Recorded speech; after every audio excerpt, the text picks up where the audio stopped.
I-ano mo nga yan, bilang magkakapatid sa Lord, yung katabi mo, nasa likuran mo, pwede bang isang cheer, tapikin mo sa balikat, di ba? Oy, kapatid, laban, di ba? Kapatid, laban, di ba? Plano si Lord, di ba? Gano'n. But cheer mo lang, di ba? Kasi alam bakit? Alam niyo bakit? Kasi lagi may nakahandang bago sa Panginoon. Lord, as we worship you this afternoon, as we come before you, God, Lord, samahan lang po ninyo kami, Panginoon. Help us, Lord, that there's always something new in the air. Maraming salamat po. Can I call the worship team? Come on, everyone. Sige, mga backup, dito na lang muna kuha na kayo.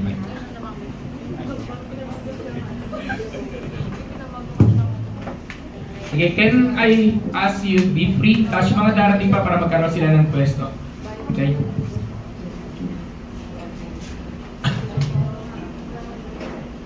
Sige.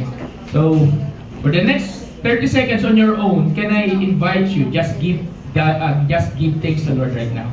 Pasalamat na tayo sa Panginoon wherever you are. Just love Him, just give Him glory, just give Him praise. Come on, everyone. Lord, maraming salamat po. Truly, you're awesome, you're amazing. You're wonderful, God. Thank you, Holy Spirit, for your grace and mercy. Thank you, Lord. Thank you, Jesus. Thank you for your love. Manguna ka, maghari ka, Panginoon. Thank you, Holy Spirit. Thank you.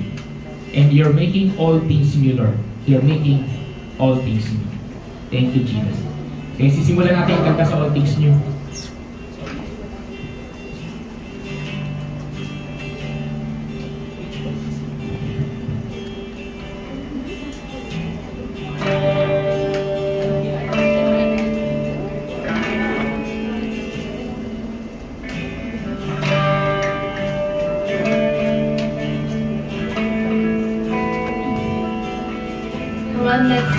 As we start to worship the Lord, let's think about His goodness, think about His love, think about kung ano yung ginawa sa atin ng Panginoon sa nakaraang buwan, sa nakaraang 3 buwan, diba, na nakalipas, that He is forever faithful to us, kung ano yung mga pinrovide niya sa atin, kung gano'n niya tayo, yung mga ina-answer niyang prayers, diba, let's think about those things, and let's be reminded of how good our God is. Amen? And as we sing this, come on, let's sing this with all of our hearts.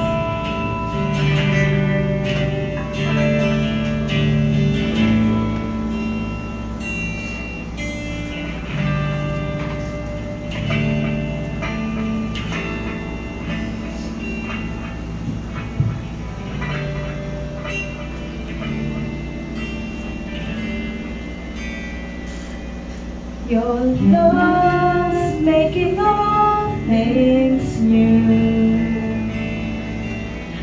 You're working it all for good. For the things of this world, there is hope renewed in the life that is found in you. Let's sing once more. Your love's making all things new. Your love's making all things new. You're working it all for good. For the things of this world, there is hope renewed in the life that is found in you. Once more, come on, let's worship. Your love making all things new. Your love's making all things new. You're working it all for good. For the things of this world, there is hope renewed in the life that is found in you. You make all things new. You make all things new. Yesterday and forever, your love never changing. There's hope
be open, God. And we're praying, Lord God, right now, remind us of our identity, that we are chosen. That we are chosen, Jesus. Thank you, Jesus. Come on, let's declare this, everyone.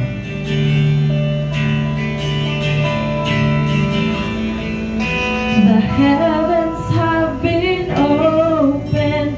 I know I am chosen, for I am alive in you. I am alive in you. God, you are restoring all things for your glory. I am alive in you. I am alive in you. The heavens have been opened. I know I am chosen, for I am alive in you. I am alive in you. God, you are restoring all things for your glory. I am alive in you. I am alive in you. The heavens have been opened. I know I am chosen. I am alive in you. I am alive in you. God, you are restoring all things for your glory. I am alive in you. Come on, let's get it. I am alive in you. The heavens have been opened. I know I am chosen. I am alive in you. I am alive in you. God, you are restoring. You are restoring all things for your glory. I am alive in you. Yes, I am alive in you. You make all things new. Come on, let's again, let's make all things new. You make all things new. Let's again, you make all things new. You make all things new. You make all things new. Yesterday and forever, your love never changing, this hope never fading. Hallelujah, you make all things new. Come on, everyone, let's declare it's making everything new. You make all things new. Yesterday and forever, your love never changing, this hope never fading. Hallelujah. Let's declare, you make all things. You make all things new. Everyone, everyone, let's sing, let's declare that it's making all things new. You make all things new. Come on, once more, it's making all things new. You make all things new. Sabi natin, you make all things new. You make all things new. Let's declare, yesterday and forever. Yesterday and forever, your love never changing, this hope never fading. Hallelujah. Yesterday and forever. Yesterday and forever, your love never changing. Your love never changing, This God. hope never fading. Hallelujah. Lord, we come before you this afternoon. God, thank you for this wonderful time, Lord. You are making all things new. Can I invite everyone, let's lift our hands to the Lord right now. Lord, you know the sons and daughters na nandito sa lugar na ito, Panginoon. And you are indeed making everything new. In our midst right now, Lord, be exalted, be lifted up. Who is like the Lord? There is no one. You are a God of new beginning, of more chances, Lord. And here we are, giving glory to God.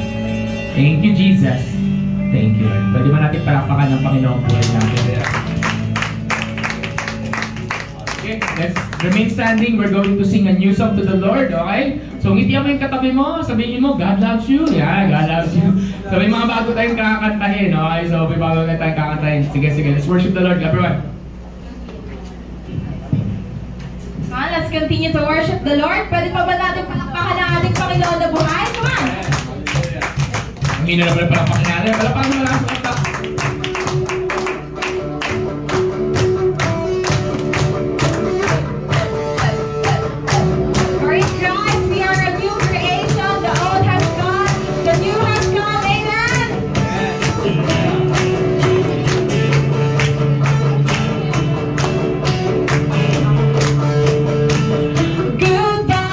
Yesterday, I'm living in the light of a new day. I won't waste another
tayo dito mga bata pa. So medyo sabihin mo, talong-talong, galaw-galaw ha. O, galaw-galaw, galaw-galaw.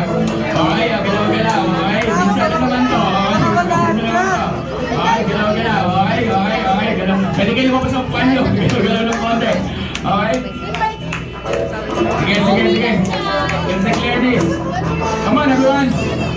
Lahat ng pwede sumayaw. Lahat ng pwede sumalon para sa Lord.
God, magkrase.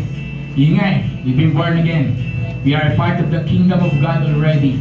And thank you Lord sa grace, thank you Lord sa privilege na yung pinagkakalob Panginoon. Maraming salamat Lord God right now. Thank you Jesus for you have written a new name in us for God. Thank you Jesus for everything. We will continue to worship the Lord with a new song. So let's listen to the song and let's declare this everyone. Let's read this. Hallelujah. Let's continue to praise the Lord. Amen. How we believe in this? I was lost in the shade, could not get past my play until he called my name. I'm so glad he changed me, set me down, but Jesus pulled me out. I'm so glad he changed me. I was lost in the shade, could not get past my play until he called my name. I'm so glad he changed me. Darkness held me down, but Jesus pulled me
beloved. You are someone's beloved. You are beloved by God. You are chosen. Come on, let's continue to worship the Lord. Thank you, Jesus. You have left me blind, but Jesus opened my eyes. Now I see the light. I'm so glad He changed me. Now I'm walking free. I've got a victory. It's all over me. I'm so glad He changed me. You had left me blind, but Jesus opened my eyes. Now I see the light. I'm so glad He changed me. Now I'm walking free. I've got the victory. Yes, you have the victory.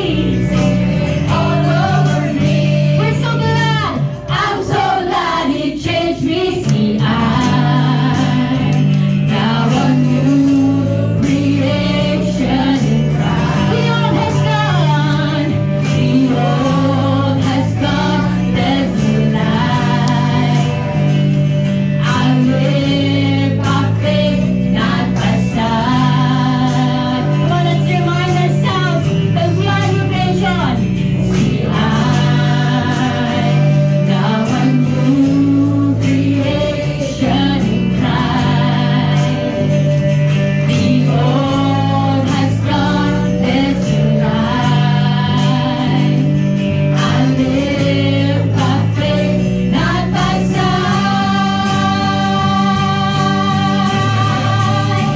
There is a new name written down in glory, and it's mine. Yes, it's mine. I met the author of my story, and it's mine. I'm ignited with a mine. There is a new name written down in glory, and it's mine. Yes, it's mine. I met the author of my story, and it's mine. Let's all remind ourselves that we are a new creation. There is a new name written down in glory. I see my name, and it's mine. Yes, it's mine. I met the author of my story, and it's mine. Yes, it's mine. The new name written down in glory, and it's mine. Yes, it's mine. I met the author of my story, and it's mine. Yes, it's mine. Lord, we declare. Come on, everyone, let's declare this, that our identity, that we are, because of who the Lord called us, who we are. Thank you, Jesus, for the identity that you're giving to us. Remind us that we are victorious. Remind us, Lord, that we are triumphant. Thank you, Jesus. Thank you, Lord. Sing. I am who I am because the I am tells me who I am. I am who I am because the I am tells me who I am. I am who I am because the I am tells me. Come on, let's all declare it. I am who I am because the I am tells me who I am.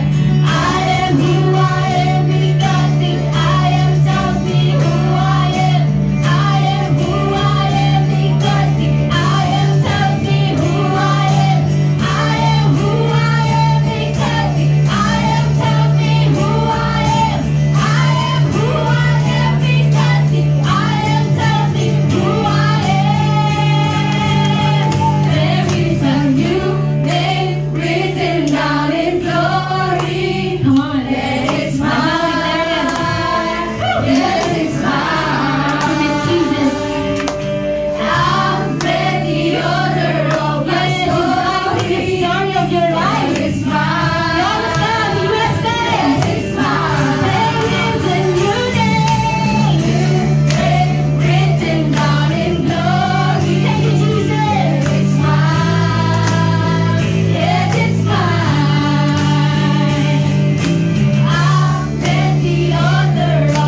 our There prayers. is a new name written down in glory. We have a new name in the Lord. It's mine. Yes, Jesus. Yes, it's mine. I've met the author of my story, and it's mine. Yes, it's mine. Yes, it's mine. Yes, it's mine. Yes, Lord. Yes, Lord. Yes, it's mine. Yes, it's mine. God, we come before you right now. Thank you for there's a new name written in your new name in us, Lord God. Maraming salamat po, Panginoon. Reminding us of who we are in your eyes. That no matter what the situation, no matter ano may nararamdaman namin, no matter what the enemy will try to throw at us, kilala namin kung sino kami. At kami, yung inyong niligtas. Kami, yung tinubos ng inyong dugo, Panginoon. We are the chosen, we are redeemed. And thank you, Lord, higit sa lahat for giving us the privilege to worship you, to love you, Lord God, like this. Thank you, Lord, for this moment. Thank you, Jesus, for this opportunity. Can I invite everyone for the next 10 seconds? Let's just give Him thanks. Just love Him. Just open your lips. Can I invite you? Just love Him. Just love Jesus. Just fall in love with the Lord. Just sabi mo, Lord, grabe. Thank you, God, for the love. Thank you, Lord, for the grace. Thank you, Lord, for the forgiveness, for the healing, God. Thank you for the freedom, for the restoration. Thank you for the transformation, Lord. Thank you. Thank you, Lord. In Jesus' name, your name, Jesus. Amen. Amen. Palapakan natin Panginoon. Malakas sa palapak sa ating Panginoong buhay. At bago ka mo po, hindi ako yung katabi mo. Yakapin mo lang, sabi mahal siya ng Lord. Grabe. Grabe. Sige po. Find a chair. Diretso tayo. That's good. Yan. Buti hindi nagising si Bibi Nathan. Sabi. So, tayo ay magpapa-offering muna. Okay, para magpahinga ako ng konti. Sige. So, can I ask? Okay. Sino lumabas? Ano siya yun? Bakit? Sino ka? Ano ba sa'yo? Okay. May tao ba sa labas? Sige, tawagin niyo muna yung mga tao sa labas sa arahan ng mga patay na tayo. So, okay. So, next week would be our anniversary. So, asahan niyo na mas marami tayo kaysa sa bilang natin ngayon. So, that would be next week. But right now, biglang tulan ako ng boses sa amin. Sige. So,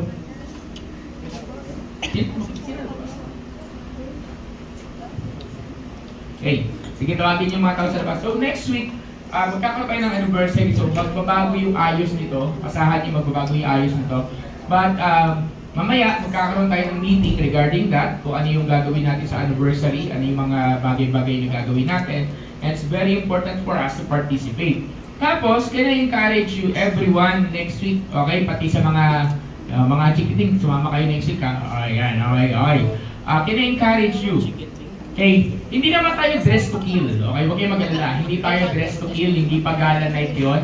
Pero, please, dress up yung formala ng konti, okay? Sa mga lalaki, bawal ang naka-rubber shoes, okay? Yung mga naka-formal. Sa mga babae, bahala na kayo. Basta walang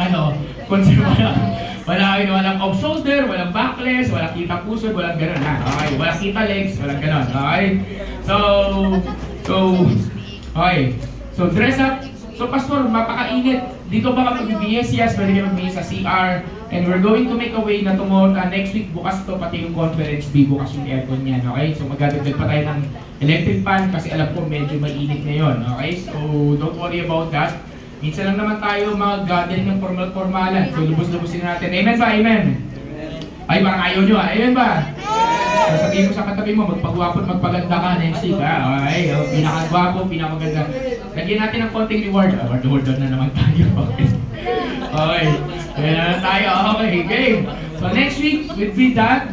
And kung matutuloy, may surprise number tayo next week. Okay? So prepare lang kayo. Okay, game. Sige. So with that, tawagin ko si Ate Helen para ipag-pray ang offering natin. Sige, okay.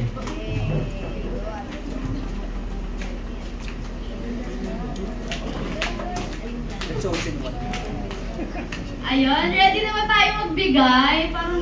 Parang malungkot kayo, magbibigay tayo kay Lord. Parang malungkot, pagod na ba? Ayun, sige, let's pray na.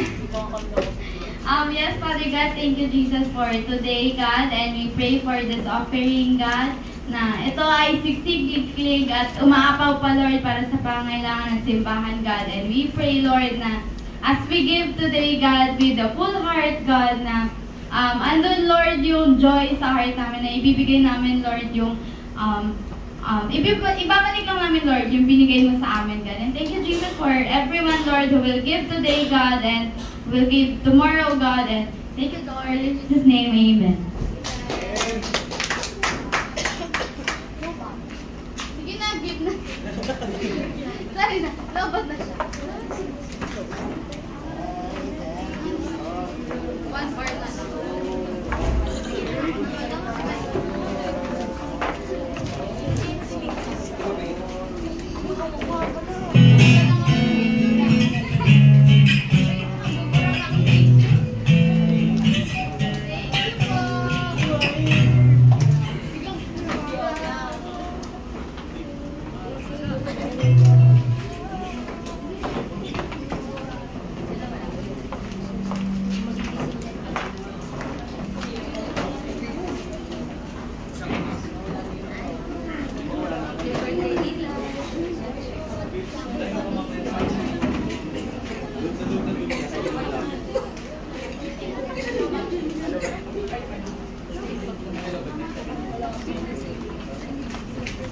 Sige.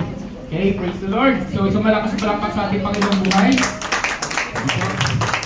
Okay, so again, welcome back natin si Ate Che, saka si Kuya June. Yan, nasa likod natin. Welcome po. Okay, welcome po kayo dito. Next week po, invited po ulit kayo sa anniversary. Yan, okay. Sige po, okay. So, sa mga, ayan, sa mga first time nakilala si Ate Che, nila Kuya Warren, ayan. Kuya Warren, hello ka naman. Ate Che, si Kuya Warren, yan, disciple ko yan. So Ate Che, isa sa mga pioneer ng simbahan na to. Ayan, okay? So may bago siyang ginagawa para sa Lord. Ayan, okay? So please open your Bible.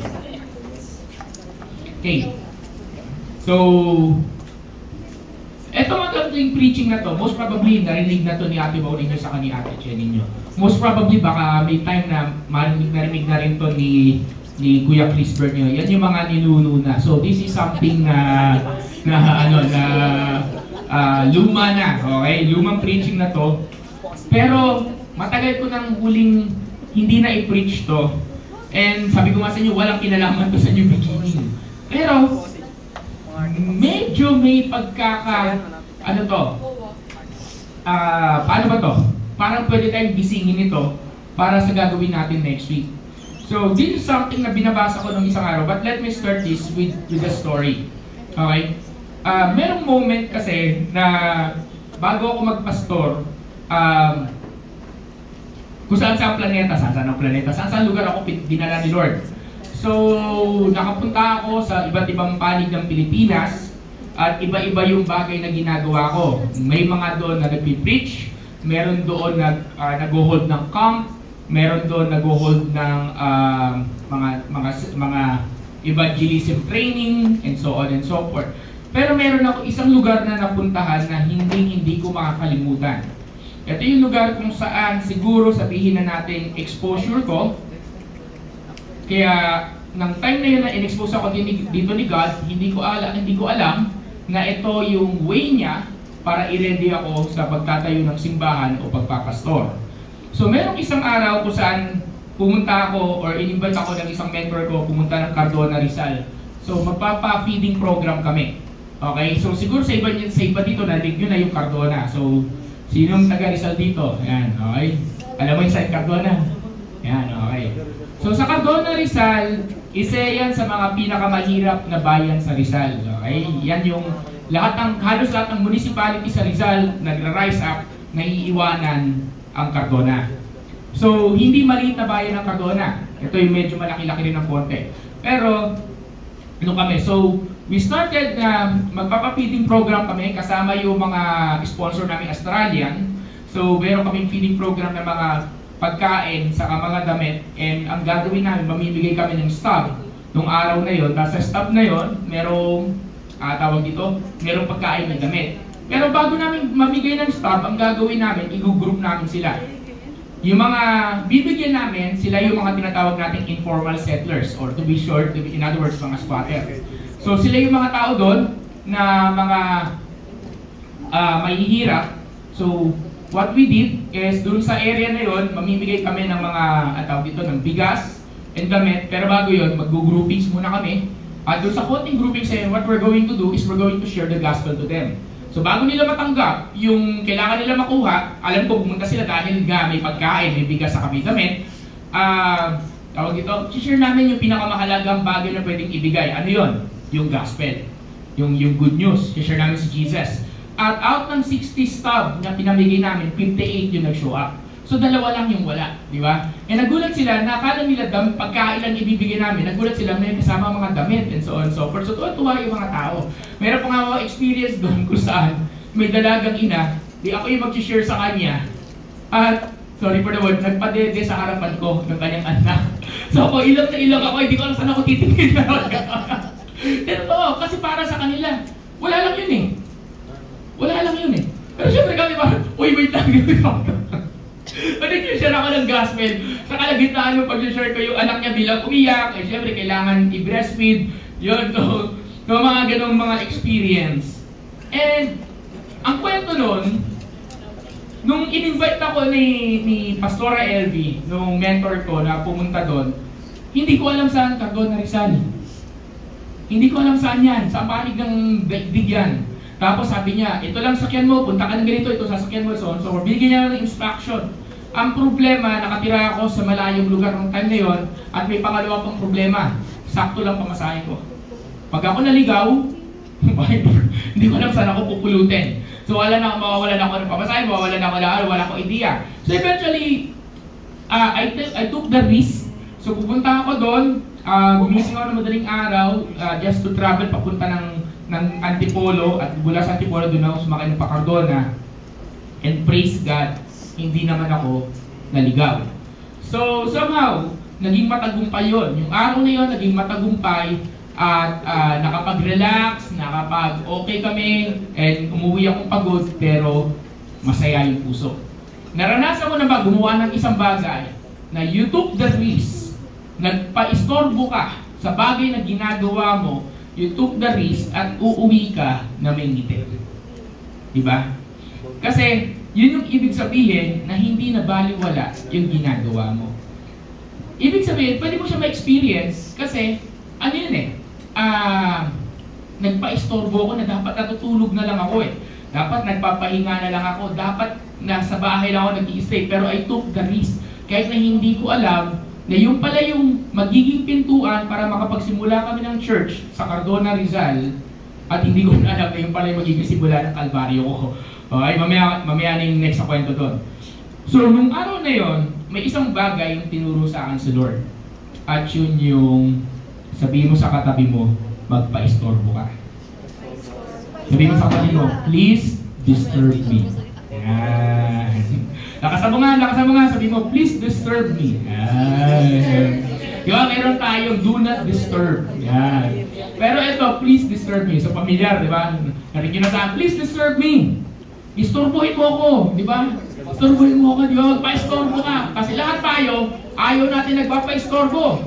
Pag ikaw natutulog, gusto mo walang manggugulo sa'yo. Agree ba? Di ba?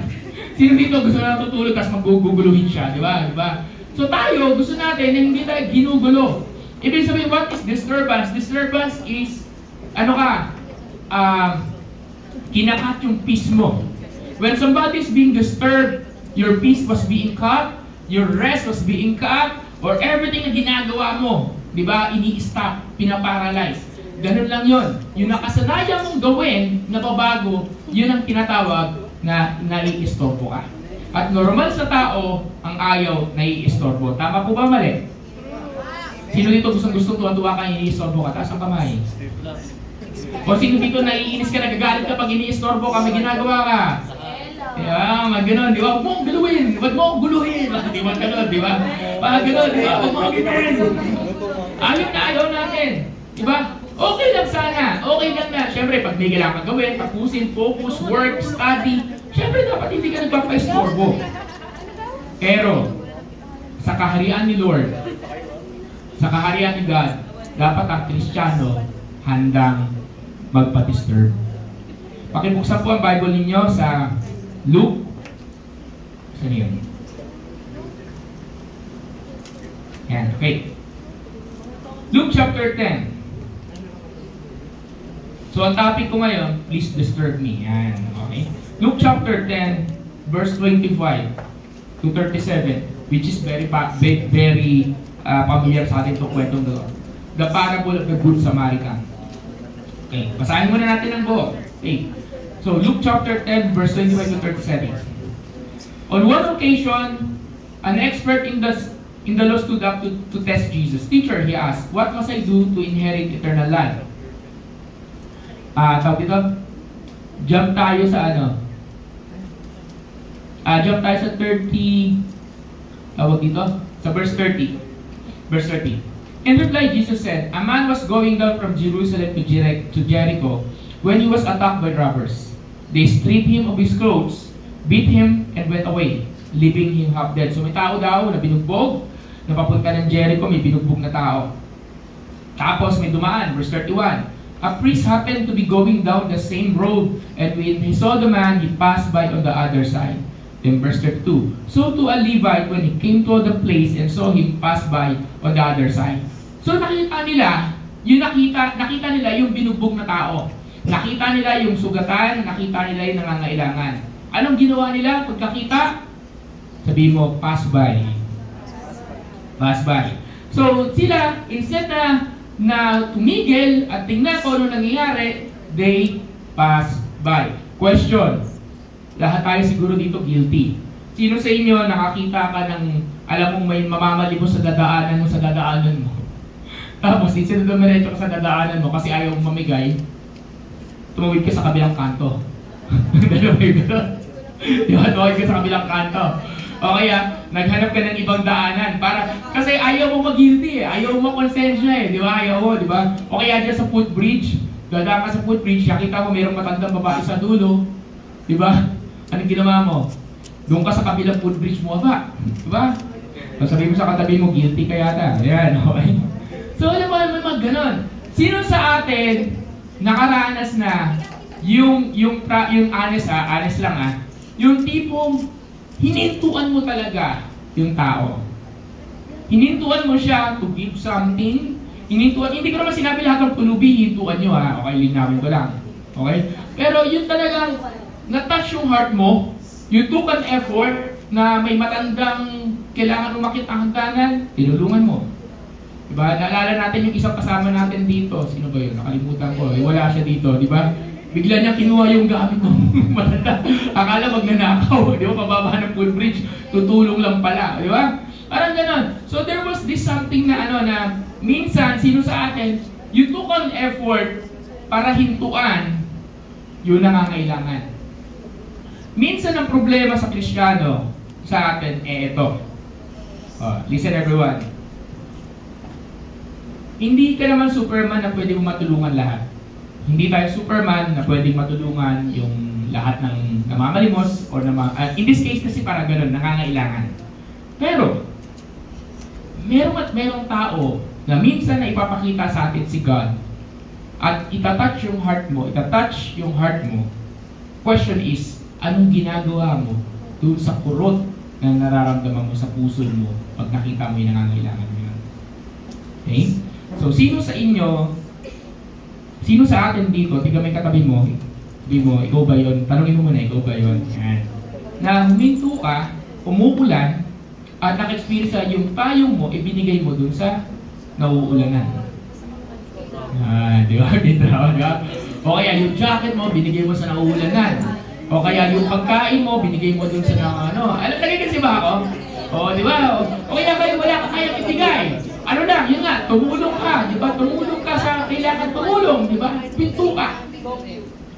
Maraming Kristiyano, marami sa atin na most of the time, we are like the priests or we are like, merong priest at merong Levite. Na, sino sila? Busy yung mga to pupunta sila ng church, magpa-practice. Pupunta ng church, mag-worship service. Pupunta ng church, may commitment, may life group, may discipleship. Tayo yun Madalas, maraming tao, tayo yun. Masyado tayong busy sa ating mga ginagawa, nakakalimutan natin tumingin sa paligid natin. Sabi mo sa katabi mo, sa pool. Di ba? Masyado tayong busy. I'm serving God. And minsan nako-convict ako, lilinawin ko sa inyo. Minsan nako-convict talaga ako. Nalabi ko, pupunta ako ng church. Kapag mamadali na ako, kailangan ko ng practice, malilate na ako. Then may dadaanan kang namamalimos. Minsan kahit yung namamalis na Siyempre, pag discerning ka, hindi lahat ng namamalimos, totoong namamalimos, linawin ko lang. Okay? Pero minsan, nagiging excuse na rin natin yon para wag gawin yung tama. Ay, hindi, parte ng sindikato yan. Ay, hindi, lahat yan pare-pareho. Ay, hindi, nagsumakay sa bus, yung sumakay sa bus, tapos pare-pareho sinasabi, ang anak ko po may sakit, ganito. Minsan gusto ko lang sabihin, puntahan natin yung hospital, pag-pray natin, anak mo, hindi na ko lang may papakita ka. Promise. Pero minsan, yun lang kailangan mo lang mag-stop, mag-pause to see the real need. Sometimes you just need to stop to see the real need. Because when you're always in a hurry, you're always in a rush, you will miss the real need of the people around you. Hindi lang mga tao na nangangailangan ng literal. Minsan may mga taong katabi ka lang. Yung katabi mo kasi masyado kang maraming ginagawa, masyado kang busy, masyado kang maraming nasa church na lang, hindi mo pa nakikita na yung katabi mo na yan, merong kailangan. Sabi mo sa katabi mo, huwag ka masyadong nagmamadali. Yan. Diba? Di ba nagmamadali ka? Oy, sandali lang, ganito, pupunta na ako dito. Nakalimutan mo, may nalagpasan ka. Diba? In order for us to see the real need of the people around us, we need to take some time. Kasi ito ang problema ng priests and Levites. At ito ang problema ng ibang mga Kristiyano. Masyadong nagmamadali. Pero pagdating sa 33, but the Samaritan as he traveled, tingnan yung Samaritan, busy din, okay? May ginagawa ay Samaritan, busy din siya. But as he traveled, sabi dito, came where the man was, and when he saw him, so nakita niya, he took pity on him. Nagkaroon siya ng awa. So this is what sets you apart, everyone, sa mundo. As a follower ni Jesus, you have compassion. And whether you like it or not, kung genuine follower ka ni Lord, imposible na hindi ka tatabla ng awa. Kung hindi ka tinatabla ng awa, pakitanong lang ang sarili mo kung Kristiyano ka. Okay? So, anong ibig sabihin ng awa? Ibig sabihin ng awa, yung ability to take care, to have concern for the needs of others. Whether, listen everyone, whether yung concern na yon is sa loob ng simbahan, sa pamilya mo, o sa total stranger. Ang totoong Kristiyano, magkakaroon to ng concern sa kanyang kapwa. Amen ba? Kaya meron tayong word na, kumain ka na ba? Kasi, may concern ka. Di ba? Kumain ka na ba? Di ba? O pagbating dito, kumain ka na ba? O kain mo na. Di ba? So parang gano'n lang yun. O hindi ko kumain ka na. Di ko gano'n. Simple bagay lang, di ba?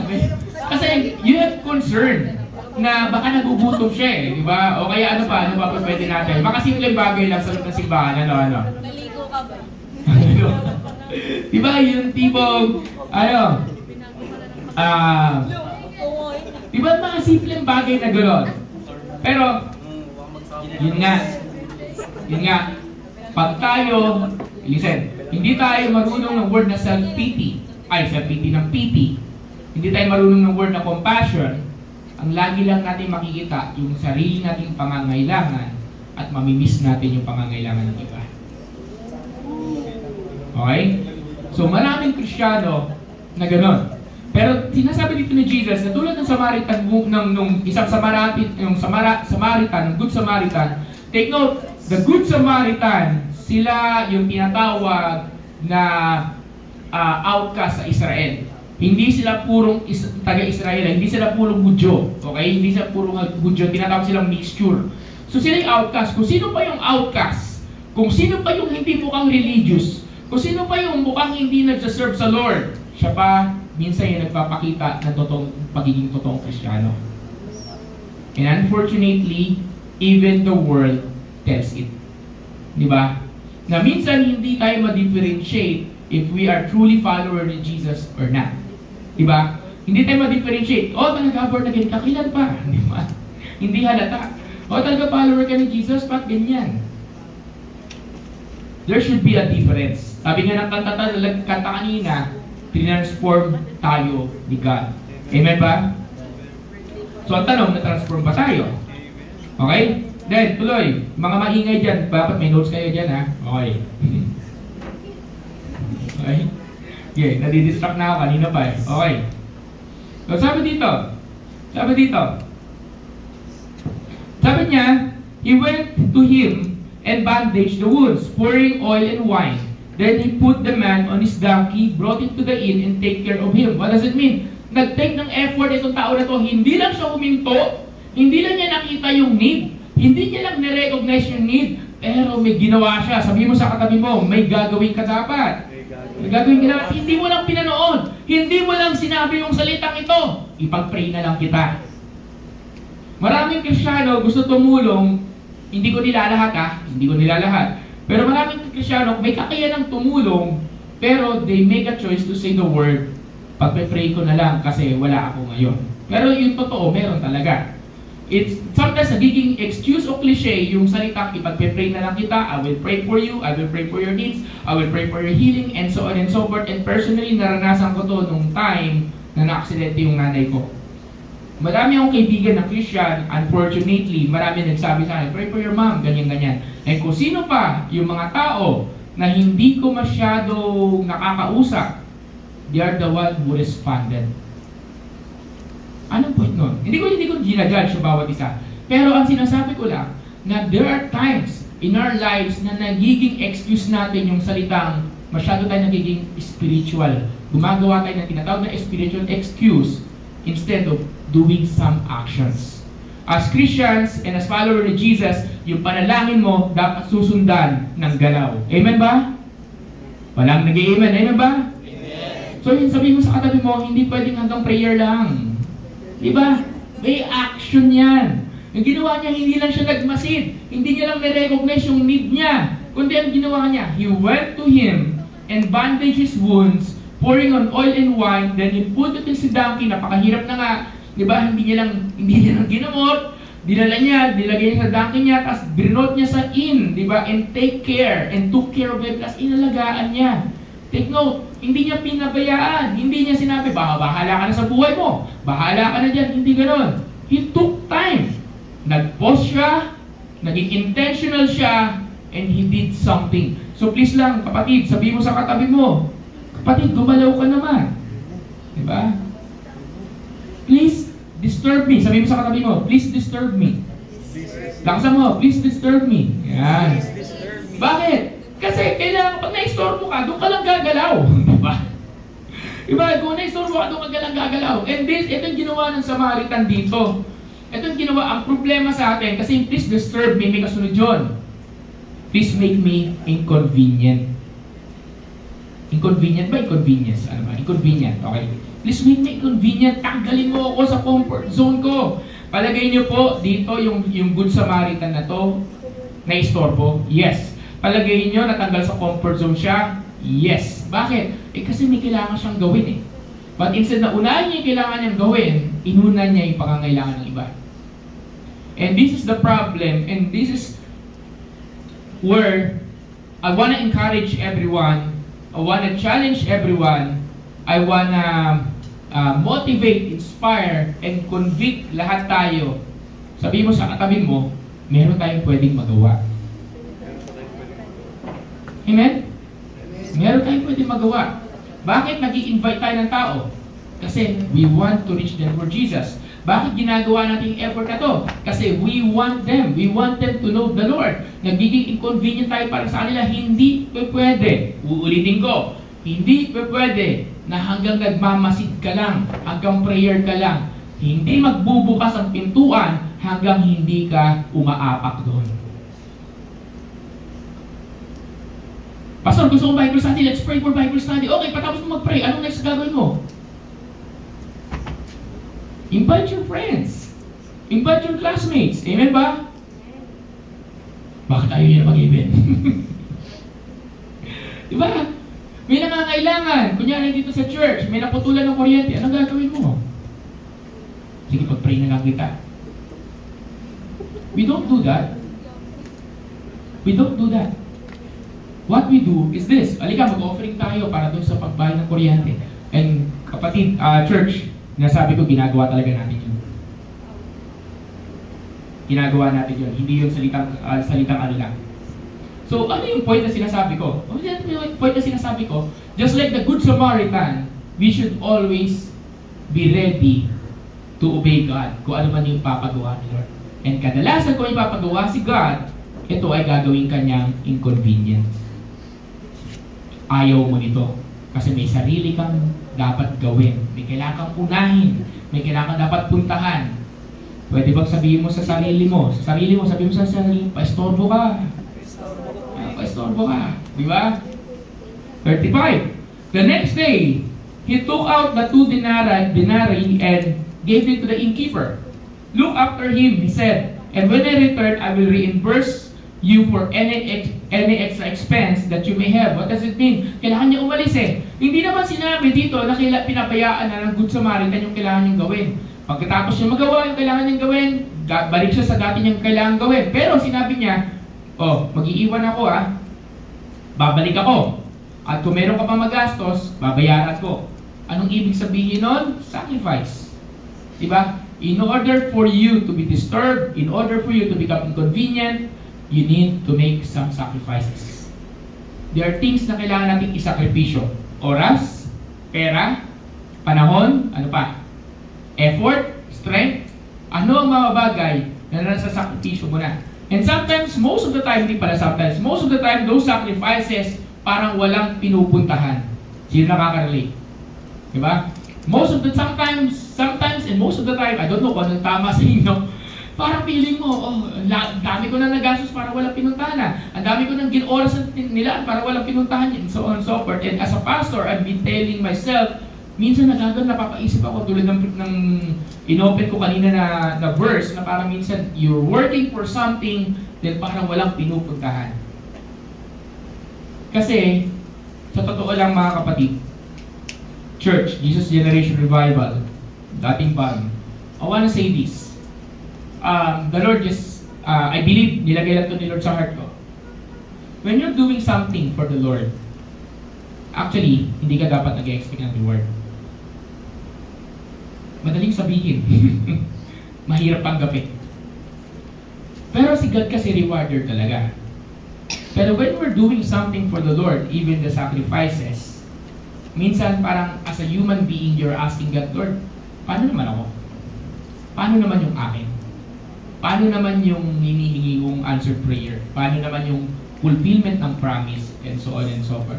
And sometimes, napakahirap gumalaw pag puro ko na lang sacrifices at wala ka nakikitang bunga. Tama ba mali? Diba? And you just wanna stop.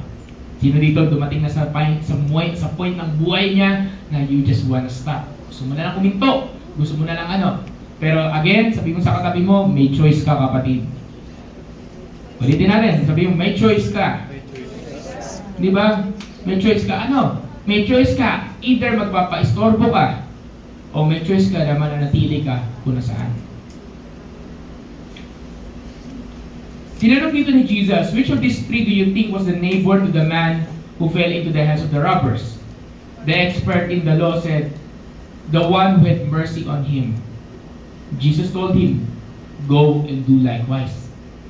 Humayo ka, gawin mo yung ginawa niya. So this is also a word from us, to all of us. Humayo tayo at gawin natin yung ginawa nila. Diba? So next week, anniversary ng church. So anong gagawin ninyo? Papaistorbo kayo ba tayo na magdadala ka ng mga tao dito sa Lord? Papaistorbo ka ba na you will make an effort? O ikaw yung si mangunguna na hindi naman sila pupunta? Hindi naman sila sasama? Hindi naman ganito, ganyan. Diba? Minsan nauuna yung excuse natin bago yung kilos. Pwede mag-church, pwede ba mga kapatid? Pakisabi sa sarili, excuse, stop muna. Di ba? Wala mo ng excuse. Until you stop making excuses, you will never, ever see the need of the people around you. Hindi naman lagi kailangan physical eh. Hindi naman lagi, minsan ang kanilang need is sometimes spiritual. Di ba? Ang tanong, kapatid, church, everyone who can hear my voice, nakikita mo ba yung pangangailangan ng mga taong nakapaligid sa'yo? Kaya ako, gusto ko nagba-Bible study. Bakit? Kasi nakikita ko yung need ng souls. Kaya ako, kung may opportunity to open doors, nakikita ko yung need. Sa simbahan, nakikita ba natin yung need? Kasi kung nakikita ko yung need, ang next na tanong, paano ka nagre-respond? So it's very important for you to see the need. And it's also very important for us, how are we going to respond? Your response matters. Sabihin mo sa katabi mo, it matters. Lakasan natin, it matters. Diba? Hindi ito yung preaching na masaya, okay? Pero hindi kasi yung purpose eh. Ang purpose kasi natin is, maintindihan paano ka nagre-respond. Diba? Hindi respond ng reklamo, ay kasi ganito, ganyan. Hindi respond na, ay kasi bayad pa naman yan eh. Hindi gano'n. Hindi respond ng parang nang-guilt trip and so on and so forth. Kundi respond na, paano ako makakatulong? Ano yung pwede kong gawin? Ano yung pwede kong maging parte? Ano yung so on and so forth? And nung dumating yung time na nasa Cardona, ito na nga, nung dumating yung time na bumalik na kami ng Cardona, nagsimula na yung house church doon, nag-respond ako sa call ni God. Ano yung respond ko? Sige, tumulong ka doon. So tatlo kami, ako, si Pastora LB, saka si Ate Banji, tatlo kami. So kami tatlo yung nag-start and doon ako nakapag-preach ng mga bata. Yun yung preaching ko. Na mag-preach ka ng mga bata. So hati yung mga bata doon, the 7 years old and down, and the elementary pa high school. Wala kaming member o wala pupunta doon sa church na mga magulang.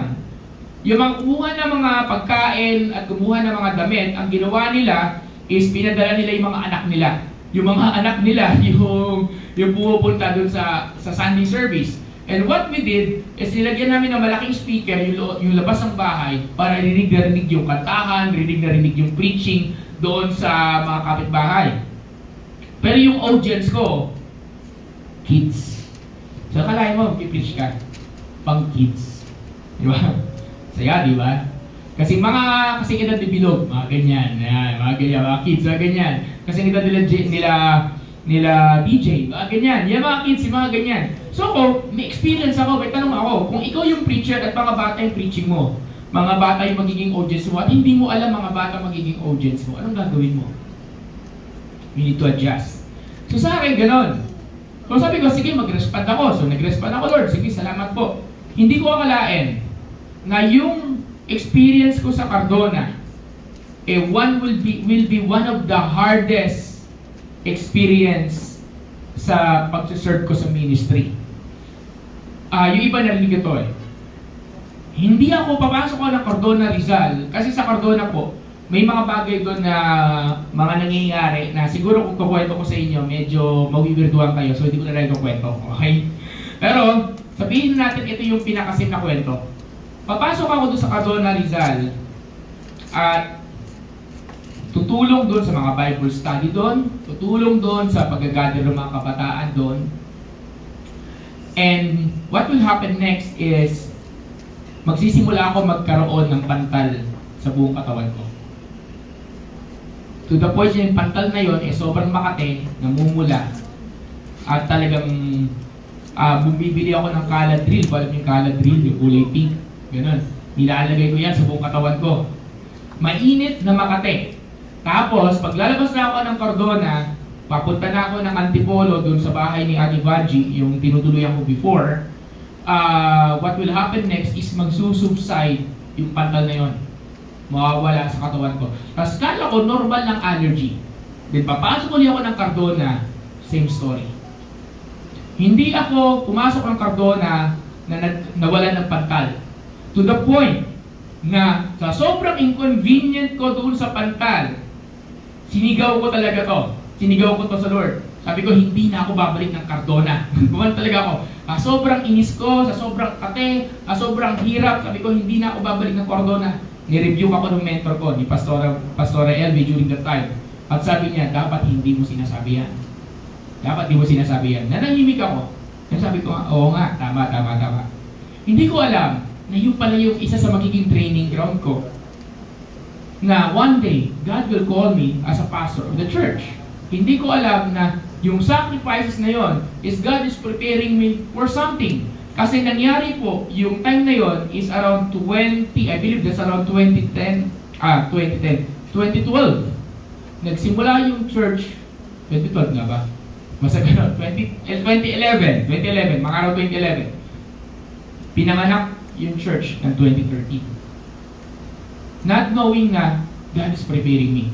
There are things in our lives that if you're just willing to become inconvenient and willing to be disturbed, hindi mo alam, nire-ready ka pala ni Lord for something greater. Nire-ready ka ni God for something higher. Nire-ready ka ni God for something na gusto niyang ipagkatiwala sa'yo. Gusto niyang ibigay sa'yo. Alam niyo ba mga kapatid, listen to me everyone, that God wants to entrust something sa'yo. Ang tanong, makatatawid mo ba yung bagay na pinapatawid niya sa'yo? Diba? Hindi ka pwedeng mag-desire o mag-demand ng dito kung dito nga hindi ka makagraduate. At lagi nating tatandaan na si Lord nagre-reward talaga. Yun nga lang, minsan, kadalasan, ang tagal ng reward. Pastor, kamusta na yung church sa Cardona na sinimulan nyo? Wala na, namatay na rin yung pastor doon. Hindi yung pastoral, hindi yung mentor ko. Meron pa kasi covering yun. So, anong point nun? Anong SIN?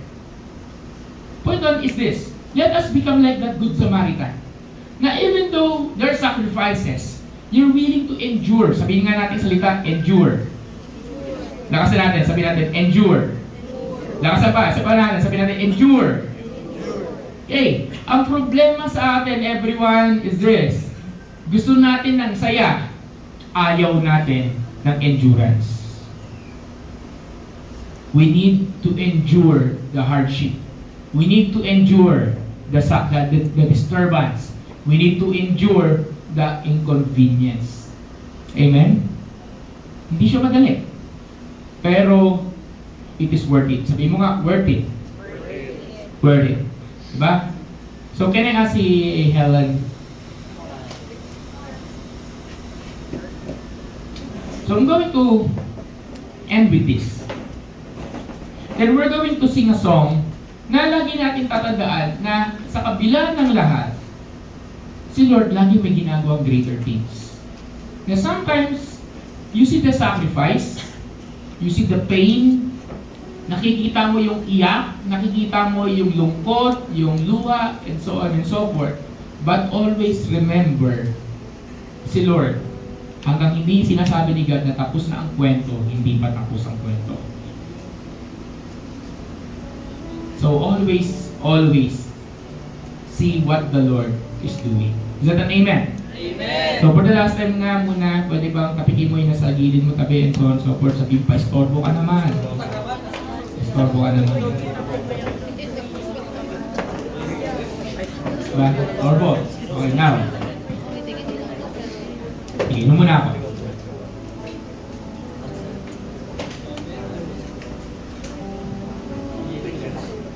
Meron ba nakantahin mamaya na isang bagong kanta? At dito kakanta nagsasabi na may ginagawang bago ang Panginoon. And minsan napaisip ako, sabi ko, Lord, anong kinalaman ng do not disturb sa bagong ginagawa mo? Ito lang po yun, kapatid. Gawin mo lang yung patuloy mo lang gawin yung ginagawa mo sa Lord. Patuloy mo lang maglingkod. Patuloy ka lang mag-respond sa mga need ng mga tao na kapaligid sa'yo. Huwag kang tumigil. And one day, lahat ng sakripisyo, lahat ng luha, and I mean lahat, ay magkakaroon ng magandang resulta. Naghahanap ako ng ang mga devotions ko po kasi nasa online. Kadalasan po, hindi ako nagsusulat sa notebook, nasa online. Okay, ina-upload ko po. Then, it was June pandemic, okay, 2020. Kanina, inahanap ko yung topic ko na to. Then, meron pala ako nasulat. Isa yung nakakatuwa sa devotion, di mo alam, ay, nasulat mo pala to. Or meron pala ganito. Meron pala ganyan, okay? Na-inspire lang ako kasi kanina si Ate Chay nag-devotion na. Si Ate Chay. Yeah, di ba? Nalaman ko, di ba? Isipin mo paano ko nalaman. Okay. Now, so kanina, ito, then this is not actually a devotion. This was written year pandemic. Linawin ko lang ha. It is not to uplift yung sarili ko, but it is to inspire every one of us, no matter whatever you're experiencing. If you're willing to be disturbed, may gagawin si Lord. It was pandemic. Okay, hindi ko alam kung sino nakapagbasa nito. Okay, medyo nakokornihan nga ako eh. Pero basahin ko lang. Okay.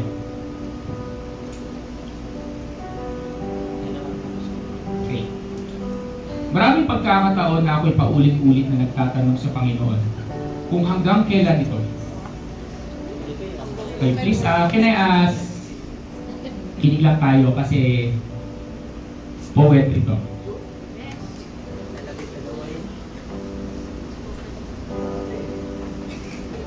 Maraming pagkakataon na ako yung paulit-ulit na nagtatanong sa Panginoon kung hanggang kailan ito. Medyo naiinip na ako sa totoo lang sa paghihintay. Minsan aminado ako. Medyo nalalabuan ako sa kinabukasan. Minsan kinukumbinsi ang sarili. At minsan may bulong na nagsasabing mas mabuting magmasid ka na lang sa tabi. Nakakapagod, nakaka-challenge, nakakatakot, nakakapangamba. Mga bagay na hindi bagay sabihin at marinig sa isang pastor, lalo na sa panahon na ito. Take note, pandemic to lalo na sa panahon na ito. Nangihina, may problema, depressed, etc. At siguro marami pa pwedeng idagdag. Mga salitang hindi dapat marinig o dapat iwasan. May self-control, may fruit ng Holy Spirit. Hindi nakikita ang ginagawa ng miyembro. Mahirap makibalita. Madaling magkunwari sa panahon ngayon. Tiwala lang talaga. Pero sa kabila nun, hindi mo pa rin maiwasan magtanong. Mga tanong na mas madaling masagot sa personal. Mas madaling makita ang katotohanan sa mata ng kausap. Madaling ma-discern pagkaharap mo ang tao. Minsan sumagi sa isipan, siguro kung hindi ako pastor, hindi ganito kabigat ang iniisip at nararamdaman ko. Masyado akong affected ng mga bagay-bagay. Affected ka na nga noong wala pang lockdown, lalo na ngayon. Mas mabigat, mas matindi, mas kailangan magpakatatag. Pero minsan dumarating talaga na mapapaluha ka na lang sa sarili mong kahinaan at dahil pakiramdam mo, hindi mo magampanan ng tama at maganda yung responsibilidad. Yung responsibilidad na binigay sa iyo. Medyo mahirap kasi may standard kang sinet tapos hindi mo ma-meet. Masakit and minsan gusto mo na lang maupo sa isang tabi, maghapon at huwag kumilos. At Emmanuel, may tumatawag yata sa'yo. Pero tuwing maiisip mo si ganito at si ganito, hindi mo mapigilan na huwag tumayo. Hindi mo mapigilan na huwag tumawag, huwag mangamusta. Sa tuwing ayaw mo na isipin, mananaginip ka patungkol sa isang tao. Minsan mapapaisip ka rin bakit ka bibigyan ng hindi mo naman miyembro, pero responsibilidad mo alagaan, ihanda. Napapagod din ang puso. Yung puso ng isang tao na wala namang hinangad, kundi yung ikabubuti ng bawat tao na nilagay sa kanya ng Diyos. Minsan gusto mo na lang tumigil ang mundo, gusto mo na lang sumigaw at sabihin na tama na. Pero sa mga panahon na nangihina, lagi may nagre-remind, bangon, lakad, takbo, laban. Dala-dala hindi sariling puso lang. Dala-dala hindi sariling puso lang. Dala ang tibok ng puso ng Diyos. Mas matindi, mas gustong kumawala. Kahit anong pagpipigil, may puwersang tumutulak. May boses na sinasabing magpatuloy, huwag tumigil. Ito ay isang paghahanda at tulungan ang mga tao na makatawid sa pagsusulit na to. Kaya ulitin natin, bakit ka ba sumagot nung tinawag ka? Para lang tumakbo nung mahirap na ang sitwasyon o para tulungan itawid at gabayan ang mga tao sa mahirap na sitwasyon? Kaya ulitin natin, bakit ka ba nandirito? Ulitin natin, bakit ka ba nagsimulang tumakbo? Ulitin natin, kanino ka ba naglilingkod? Hindi pa tapos ang laban. Makikita mo ang pangako. Makikita mo ang kabutihan na siyang tumawag sa iyo. Siya ay tapat. At kung hindi ka niya iniwan dati, lalong-lalo na ngayon. Dala-dala mo ang puso niya, kaya takbo lang. Siya ang iyong lakas, pag-asa at buhay. Kaya ulitin natin, takbo na uli. Hindi ito pabilisan. Ito ay ang pagiging tapat na matapos ang iyong tungkulin. Bangon, takbo. Hindi ka nag-iisa, kasama mo ang Panginoon. Kung sinulat ko to at maaaring you see yourself na ganito, na nakapagod. May sinabi ako dito, ba't ko aalagaan sila? Hindi ko naman sila miyembro. Alam niyo sino yun? Ayan, sila Ate Maria. Sila yun, yung pandemic. At ito yung mga panahon na yun na I was asking the Lord, saan papunta, Lord? Saan papunta to? And as I ate, the Lord reminded me why I did this.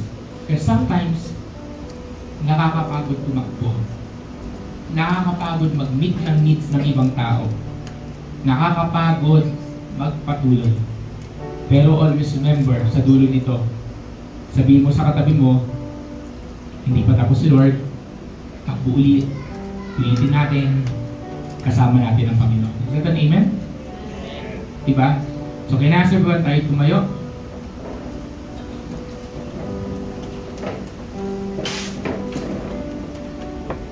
So, as I end,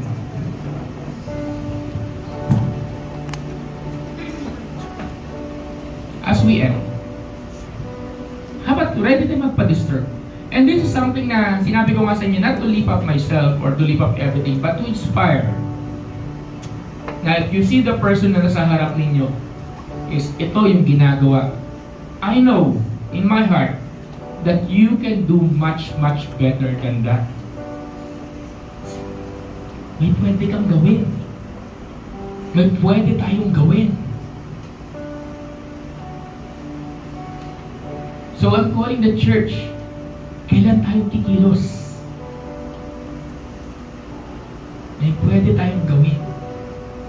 And minsan nag-aantay lang ang Lord ng pagsunod mo para makita mo yung kaya niyang gawin sa pamamagitan mo. What God can do through you. So as we start a new year in the church, hindi new year ang taon na, new year in the church, a new season, why not let's welcome this season na, Lord, you are doing something new. Can I call muna yung worship team? And let's sing the song.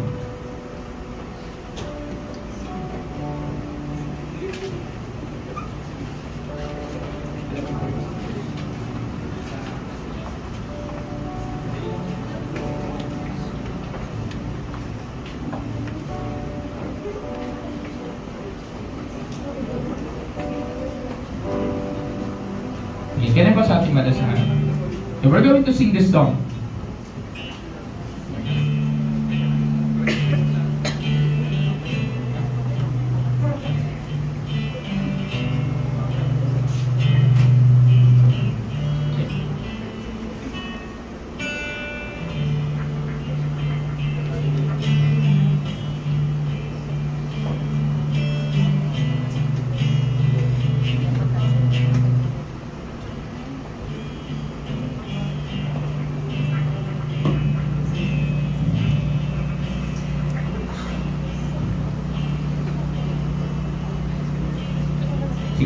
Pakinggan natin yung kantang ito. Okay.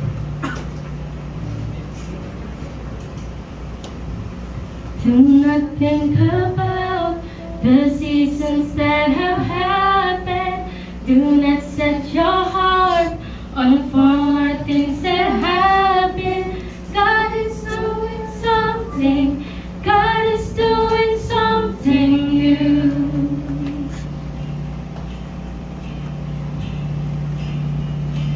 You'll see miracles now even more than ever. He'll do greater things in even greater measure. God is doing something. God is doing something new. Come on, let's sing for the top. Do not think about the seasons that have happened. Do not set your heart on former things that happened. God is doing something. God is doing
right now, God, we declare that you are doing something in our midst. You are doing something, Lord, through that preaching. Lord, disturb our hearts. Wake up our hearts, Lord, to see the things that you want us to see and to respond properly. Come on, let's declare this. The lame then will live for joy, and the blind will see. Deaf ears will hear again, and the voice of the voiceless will sing. The lame then will live for joy, and the blind will see. Deaf ears will hear again, and the voice of the voiceless will sing. The lame then will live for joy, and the blind will see. Deaf ears will hear again, and the voice of the voiceless will sing. Not making a way where there is no way, and even in desert, to the living water flowing.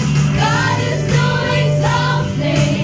God is doing something new. Come on, let's declare. With God has in power. His love has in power.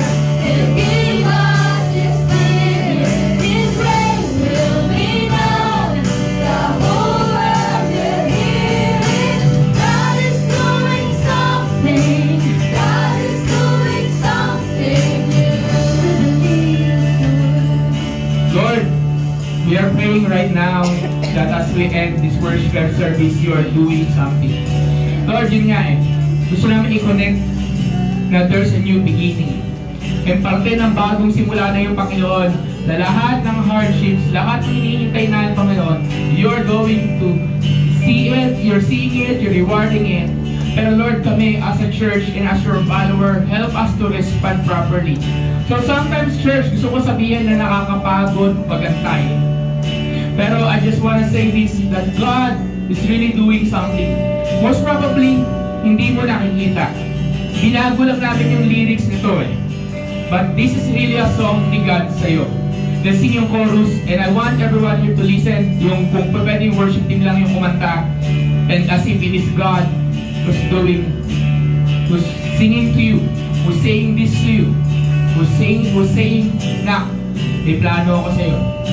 Sunod ka lang. Magantay at mag-respond. This is how we sing it. This is how the original song was written.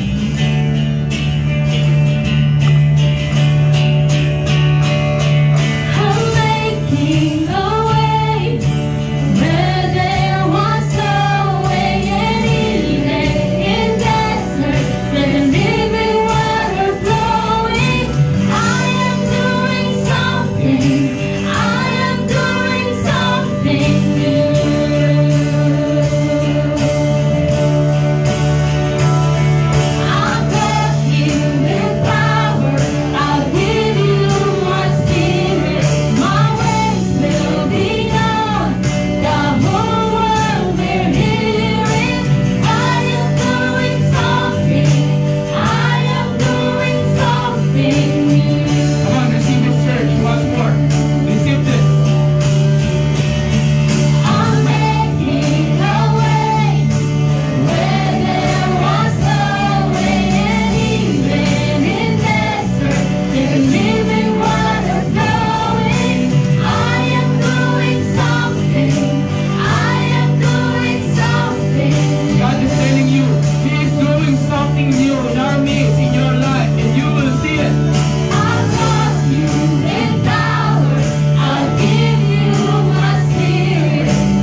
Sabi niya, He'll clothe you with power. Sabi niya, I will clothe you with power.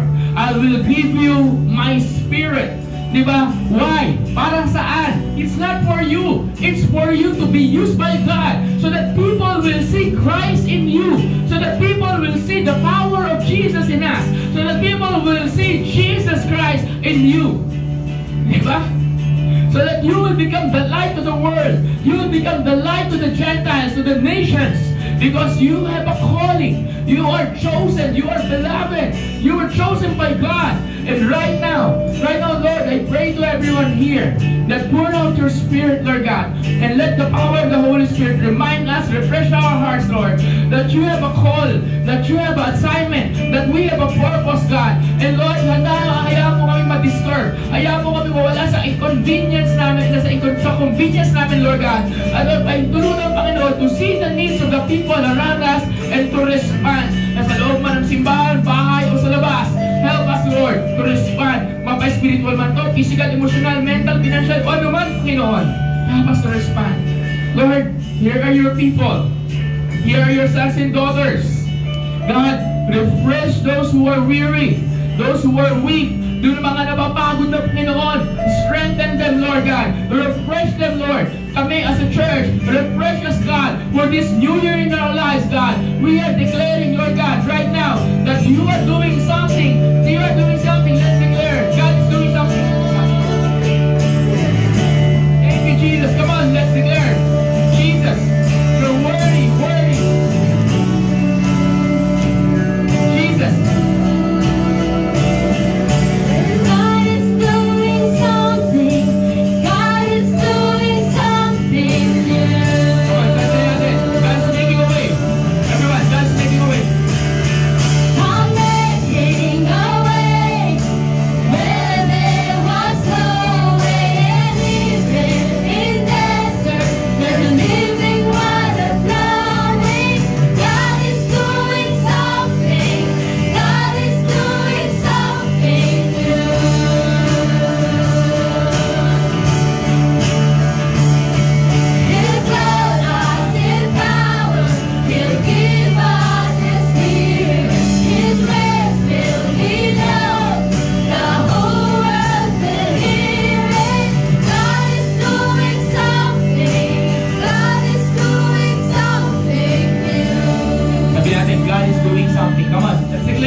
Right now, come on. Let's say that. God is doing something.